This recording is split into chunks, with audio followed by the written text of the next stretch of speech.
Electric Fire, Chapter 17, World So Cold.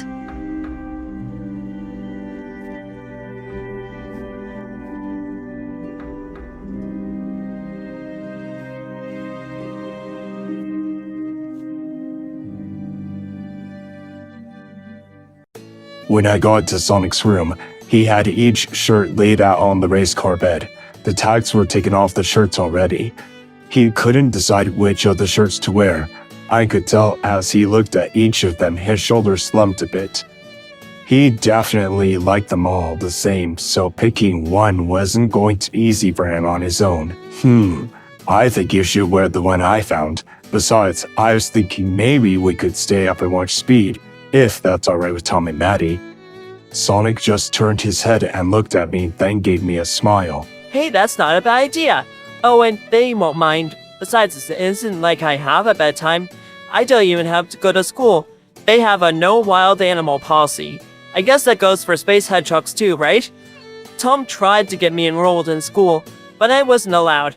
Who knew? But hey, it isn't the end of the world. No bus, no homework. It's a good life, though. I wasn't exactly familiar with school. I guess I was homeschooled back on the Ark. Mainly learned self-defense and how to control my powers. This blue hedgehog seemed to need a bit more training with his own. He's still a pup in a way. Keeping one emotion was my thing on how to control my own powers. Sure, I can express a little more than when after the raid. I kind of forgot most of my training, so for now, keeping a frown is easier for me. Sonic's power is emotion-based as well, it seemed. Okay, not all of my powers are only Chaos Blast. It's mostly based on fear and anger. The more rage, the more powerful the blast will be. Alright, I guess we can watch Speed tonight then. Sonic nodded before he quickly slid the shirt on. It fit him pretty well. It almost went to his knees, but he didn't care, he was happy. As for me, I just put on the Star Wars shirt after taking the tags off. Everything was going fine so far. Sonic dashed downstairs to grab the movie, then came back up. Tom and Maddie usually watch this about once a month. It's one of their favorites. It's only if Tom had a really hard time at work, Maddie would put it on to help Tom feel better. Tom mostly likes the action scenes. Back before I came into their lives, Tom used to fantasize on saving others. Not much happens here in Green Hills, as in no lives in need of rescuing, all the time. Maddie, though, is mostly helping animals in need when she's working. I used to watch them all the time. Okay, maybe not all the time. I mean, there were a few instances when I broke in through an open window in a counseling office.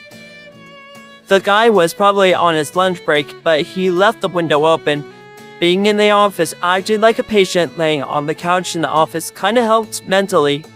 Even if I was just talking to myself, acting like two different people. Wearing someone's glasses, pretending to be a doctor. I'd even bite the pencil while acting like I was reading off the clipboard or a notepad. Tom sometimes catches me talking to myself at times.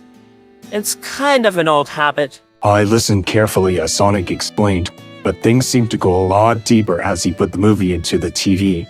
His ears drooped a bit as he explained what had occurred in the counseling office. I didn't exactly mind that he talked to himself at times. I mean, the guy had lived alone most of his life. I don't know exactly what that's like since I never did experience life on Earth. I kinda went a little overboard when it came to that night on the baseball field. I pretended to be a batter, a pitcher, and a few other guys, even a player, that had their mind elsewhere. A space case, I guess. It got a bit too into character that when I won the game, well, I guess that's when the realization kicked in. I ended up running to each base overwhelmed with emotion with each step as I touched each of the bases that were on the ground. Well, it ended up getting to be too much that I unleashed my energy. I didn't mean to be found or seen by anyone, but well, things have changed since that day. I don't exactly regret anything. I mean, I have a nice home now and a family. And now you're here too, Shadow. I'm actually glad that another hedgehog is around. I thought I was the only one left, honestly. It was kinda nice now that I think about it. It was nice to know I wasn't the only hedgehog around as well. Maybe I was meant to find Sonic. But I brought danger with me. The guy from earlier, Agent Stone, kind of had a certain aura around him. I had a feeling he was working with Gun, though he didn't seem to recognize me. But he knew the guy that went after Sonic. My thoughts were interrupted when the movie came on. We both sat in silence as we watched the movie. Once the movie ended, we decided to go to bed. I could see why it was one of Sonic's favorite movies. The action and the fast-paced scenes mostly kept his focus. It didn't take long for me to fall asleep. I didn't mind staying by Sonic while we slept.